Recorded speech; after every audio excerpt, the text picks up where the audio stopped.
वहम और भ्रम में ना पड़े, सिर्फ निरंकार में विश्वास रखे। आशा करता हूँ साथ संगत जी निरंकार की कृपा से आप सभी अच्छे होगे, स्वस्थ होगे। आप जी के चरणों में बहुत ही सुंदर प्रेरणादायक कहानी विचार, जिसका विषय है हमें वहम भ्रम में नहीं पड़ना चाहिए। तो आइए साथ संगत जी जानते हैं इस कहानी के माध्यम से। साथ संगत जी, इस संसार में हम जो कुछ भी देखते हैं, सुनते हैं और अनुभव करते हैं, वह हमेशा सत्य नहीं होता। मन का वहम और भ्रम हमेशा ऐसे रास्तों पर ले जाता है जहाँ सच्चाई धुंधली हो जाती है और हमारी सोच, हमारे संबंध और हमारी आत्मा तक प्रभावित हो जाती है। आज की इस गहन और प्रेरणादायक कहानी वहम का जाल सत्य की ओर में हम जानेंगे कि कैसे एक साधारण व्यक्ति भ्रमों में उलझकर अपने जीवन की राह खो बैठता है और फिर कैसे सत्संग, सतगुरु और आत्मचिंतन के माध्यम से वह उस अंधकार से बाहर निकलता है। सत्संगत जी, यह कहानी सिर्फ मनोरंजन नहीं बल्कि आत्म मंथन का अवसर है, जो आपको अपने वहमों को पहचानने में और उन्हें त्यागने की प्रेरणा देगा। गांव बिशनपुर में रहने वाला हरिराम एक साधारण किसान था। वह मेहनती, धार्मिक और शांत स्वभाव का था, पर एक कमजोरी उसमें गहराई से बैठी थी। वह दूसरों की बातों पर बिना सोचे समझे विश्वास कर लेता था। अगर किसी ने कह दिया कि फला व्यक्ति उसके पीछे बुराई करता है, तो हरिराम का मन तुरंत व्यथित हो जाता। धीरे धीरे यह प्रवृत्ति वहम में बदल गई। एक दिन गांव में अफवाह फैल गई कि हरिराम की पत्नी तांत्रिक विद्या जानती है और वह लोगों को नज़र लगाती है। हरिराम का मन घबरा गया। बिना सत्य जाने उसने अपनी पत्नी से दूरी बनानी शुरू कर दी। गांव वालों ने भी बातें बनानी शुरू की और हरिराम के परिवार को अकेला कर दिया। वहम ने हरिराम को इतना जकड़ लिया कि अब वो हर बात में शक करने लगा। खेत में फसल खराब होती तो लगता किसी ने जादू किया है। अगर बच्चा बीमार होता तो लगता किसी ने बुरी नज़र लगा दी है। पत्नी से रिश्ता बिगड़ गया, बच्चों से संवाद कम हो गया और मन हर समय बेचैन रहने लगा। एक दिन एक साधु गांव में प्रवचन करने आए। हरिराम, जो अब पूरी तरह से डर और शंका के अंधेरे में था, प्रवचन सुनने गया। वहाँ साधु ने एक पंक्ति कही कि जो दिख रहा है वह जरूरी नहीं कि सत्य है। सत्य वही है जो स्थायी हो, जो ज्ञान में टिकता हो। हरिराम के मन में जैसा कुछ ही गया हो। हरिराम ने अगले दिन साधु से मिलकर अपने मन की सारी उलझनें साझा की। साधु ने कहा, तू आंखों से देखे हुए पर भरोसा न कर। जब तक बुद्धि और विवेक से उसे न तोड़ ले, वहम और भ्रम से बड़ा कोई रोग नहीं, क्योंकि यह मन के अंधकार है जो सत्य को छिपा लेते हैं। हरिराम ने साधु के कहे अनुसार आत्मचिंतन करना शुरू किया। उसे महसूस हुआ कि उसकी पत्नी हमेशा उसके साथ थी, उसके दुख में भागीदारी थी। फिर वह उस पर शक कैसे कर बैठा। धीरे धीरे वह अपने भ्रमों को पहचानने लगा। साधु ने हरिराम को सत्संग में जाना शुरू कराया। वहाँ उसने सिखाया कि वहम शंका का रूप है और संख्या अज्ञानता की संतान है। जब तक सत्य को जाना नहीं जाता, मन माया में भटकता रहता है। सच्चा ज्ञान सतगुरु की कृपा से ही मिलता है। हरिराम ने नियमित सत्संग में जाना शुरू किया। धीरे धीरे उसका मन शांत हुआ, सोच स्पष्ट हुई और संबंधों में मधुरता लौटी। 1 साल के भीतर हरिराम पूरी तरह बदल चुका था। अब वो किसी बात पर तुरंत प्रतिक्रिया नहीं करता। पहले सोचता, विवेक से काम लेता और सबसे पहले सच्चाई जानने की कोशिश करता। उसने गांव में एक छोटी सी सत्संग सभा शुरू की, जहां वह अपने अनुभव साझा करता था। एक दिन किसी ने हरिराम से पूछा कि भाई, तुम्हें कैसे समझ में आया कि वहम में जीना कितना खतरनाक है? हरिराम ने मुस्कुराकर बोला, जब मैंने आंखें खोली तब जाना कि अब तक मैं अंधेरे में जी रहा था। जो अंधेरा मेरा अपना ही बनाया हुआ था। जो अंधेरा मेरा अपना ही बनाया हुआ था, वहम और भ्रम का अंधेरा। सत्संगत जी, यह कहानी हमें सिखाती है कि जीवन में सच्चाई को जानने के लिए मन की आंखें खोलनी होती है। वहम और भ्रम का जाल बड़ा सूक्ष्म होता है। यह जब हम आत्मचिंतन, सत्संग और विवेक का दीप जलाते हैं तो सब अंधकार दूर हो जाता है। वहम और भ्रम केवल मन की रचना है। सच्चा मार्ग हमेशा ज्ञान, विवेक और गुरु की शरण में ही मिलता है। सत्य वही है जो आत्मा को शांति दे। सत्संगत जी, डॉक्टर वसंत अग्रवाल एक नामचीन हृदय रोग विशेषज्ञ पूरे शहर में अपने ज्ञान, अनुशासन और व्यवहार के लिए काफ़ी प्रसिद्ध था। परंतु उसकी एक कमजोरी थी और वह दूसरों पर जल्दी भरोसा नहीं करता और अक्सर खुद ही कल्पनाएं कर बैठता था। उसका यह स्वभाव घर और अस्पताल दोनों जगह समस्याएं खड़ी कर देता था।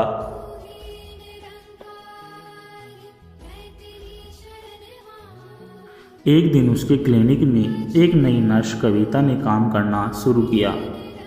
कविता शांत स्वभाव की, कर्मठ और अनुशासित थी, लेकिन कुछ ही हफ्तों में डॉक्टर वसंत को लगने लगा कि कविता कुछ छुपा रही है।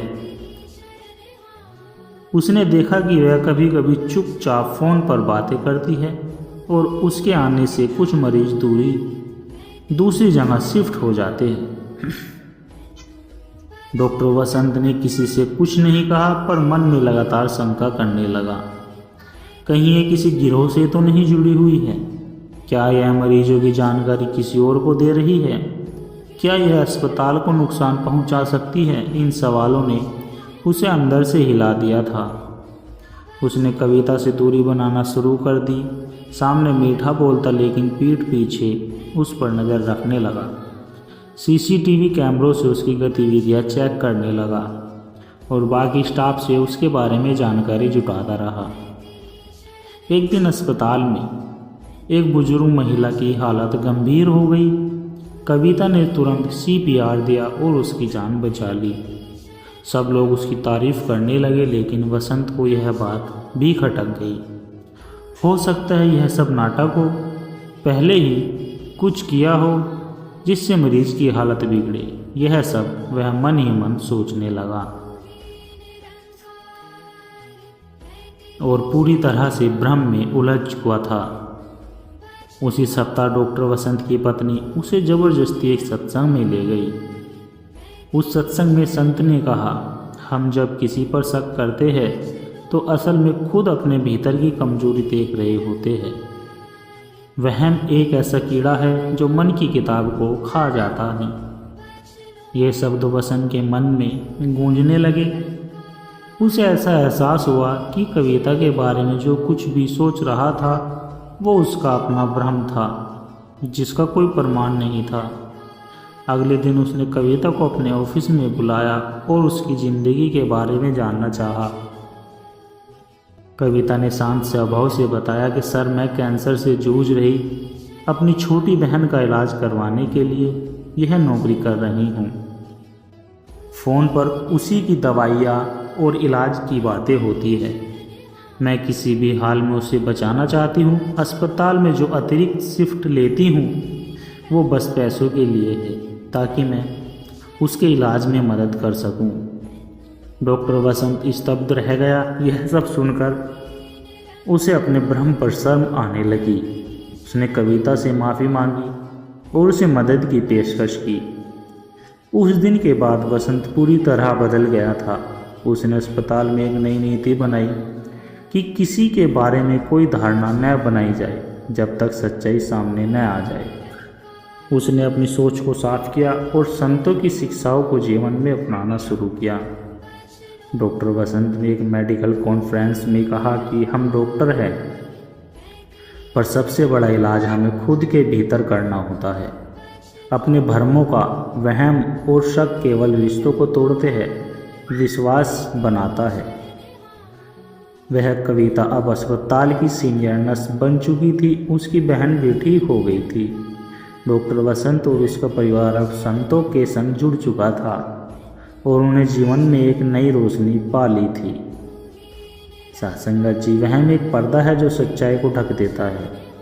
जब हम विवेक, सहानुभूति और संवाद से उस पर्दे को हटाते हैं, तभी हमें जीवन का सही रूप दिखता है।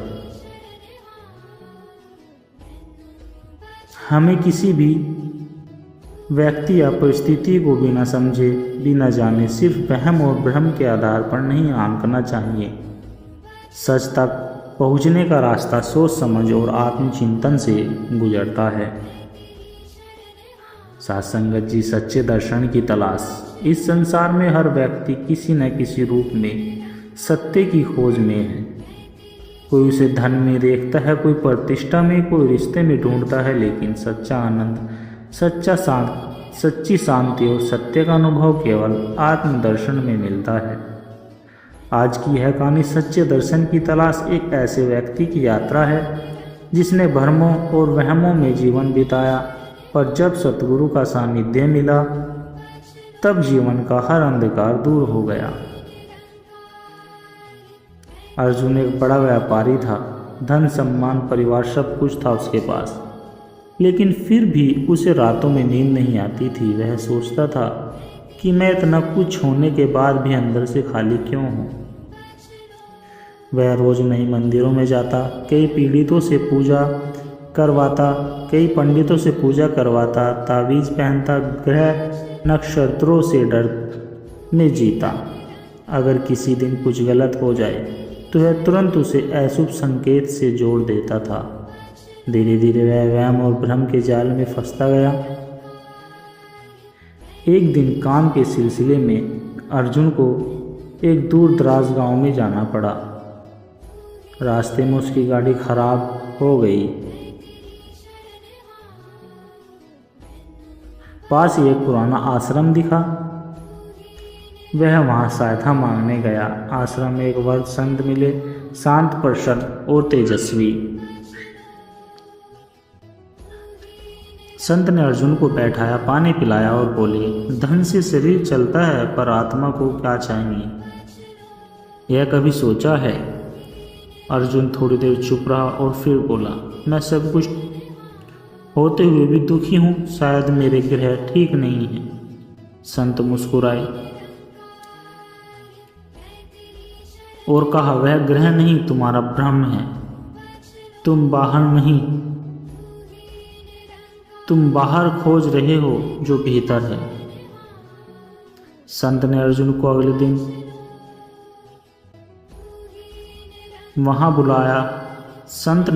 अगले दिन सत्संग में बुलाया। वहां संत ने कहा, हम आत्मा है, शरीर नहीं। आत्मा परमात्मा का अंश है। जब तक हम खुद को शरीर मानते हैं, हमें मोह, माया, वहम और भ्रम में उलझे रहते हैं।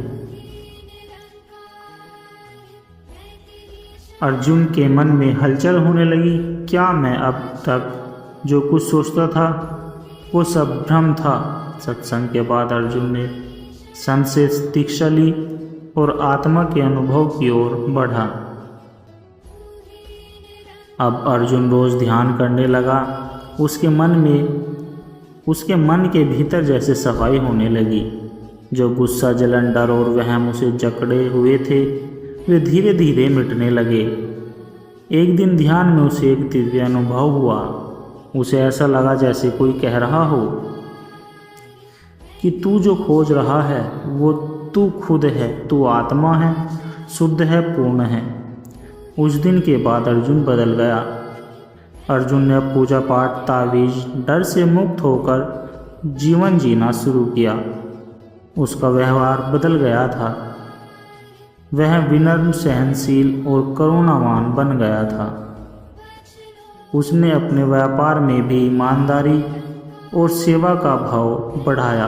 अब वह धन से नहीं, ज्ञान और सेवा से संतुष्टि पाने लगा। उसने अपने शहर में एक सत्संग भवन बनवाया जहां लोग सच्चे ज्ञान की खोज में आ सके। एक दिन संत ने अर्जुन को बुलाया और कहा, अब तू जान चुका है कि सच्चा दर्शन मंदिरों में नहीं, आत्मा में होता है। अब तू साक्षी भाव में जी और अपने जीवन में दूसरों को भी राह दिखा। अर्जुन की आंखों में आंसू थे, पर ये आंसू दुख के नहीं, परम आनंद के थे। वहम और भ्रम आत्मा की रोशनी को छिपा लेते हैं। संत सत्संग और आत्मदर्शन ही हमें अंधकार से निकाल कर सत्य के मार्ग पर ले जाते हैं।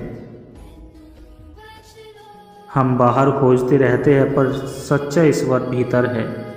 जब हम वहम और भ्रम से मुक्त होते हैं, तभी हमें आत्मा का सच्चा स्वरूप दिखता है, जो शांत, आनंदमय और परमात्मा से जुड़ा हुआ होता है। सासंगत जी, क्या भगवान को देखा जा सकता है? क्या सत्य केवल किताबों में है? यह उसका अनुभव भी हो सकता है।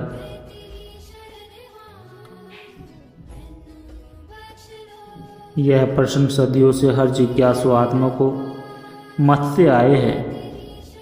आज की यह कहानी एक आत्मा की पुकार ऐसे ही एक साधारण युवक राजू की है, जिसने भगवान और सत्य को पाने की वास्तविक यात्रा की, भ्रमों से निकलकर आत्मज्ञान तक।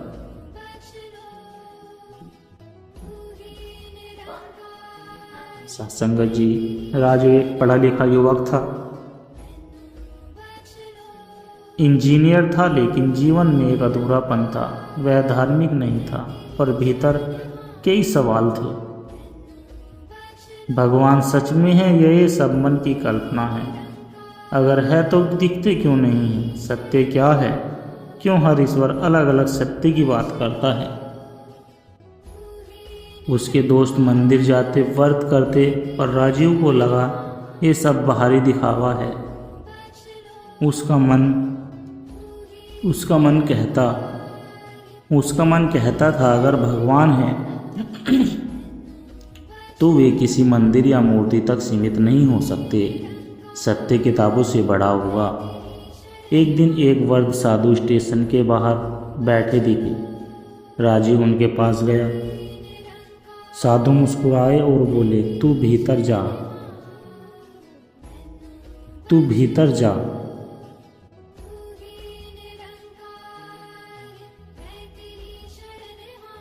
तू भीतर बहुत कुछ खोज रहा है, पर गलत जगह। न मंदिर, न विज्ञान, भगवान और सत्य दोनों अनुभव है, शब्द नहीं। राजू चौंक गया। साधु ने कहा, तू चाहे जो एक बार किसी सत्संग में चल, वहाँ कुछ ऐसे शब्द सुनने को मिलेंगे जो तेरे मन की गहराई को छू लेंगे। राजू ने पहली बार किसी आध्यात्मिक आयोजन में जाने की हाँ की। सत्संग में संत बोल रहे थे कि तू भगवान को बाहर मत खोज, सत्य सिर्फ तेरे अंदर है। देखा जाए बल्कि जो सदा रहे, जो न बदले, न मरे, और वो सत्य है परमात्मा जो तेरे भीतर है।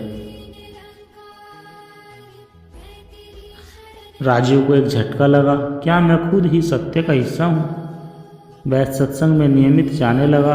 वहाँ धीरे धीरे उसे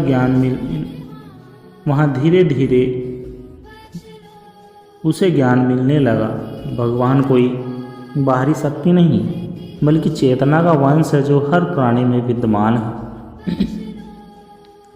राजीव ने ध्यान करना शुरू किया। धीरे धीरे उसका मन शांत होने लगा।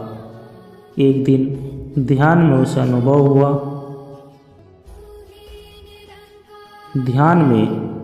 अनुभव हुआ कि सब तरफ शांति है, भीतर एक प्रकाश है और उस प्रकाश से एक आवाज़ आ रही है कि मैं कौन हूँ, तू मुझे जान, मैं सत्य हूँ। राजीव को लगा जैसे वह एक रोशनी बन गया है। कोई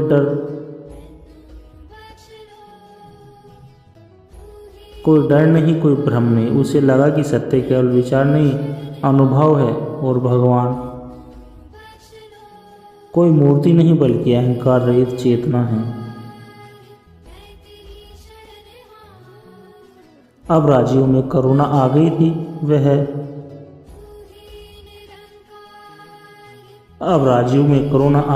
वह झूठ, द्वेष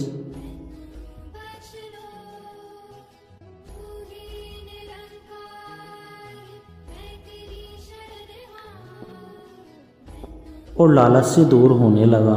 उसके दोस्त बोले, तू बदल गया है। राजीव मुस्कुराकर कहा, पहले मैं बाहर खोजता था, अब भीतर खोजता हूँ। उसने कहा, भगवान को पाना कठिन नहीं, कठिन है अपने भ्रम को छोड़ना। सत्य को जानना मुश्किल नहीं, मुश्किल है अपनी झूठी पहचान बनाना। राजीव ने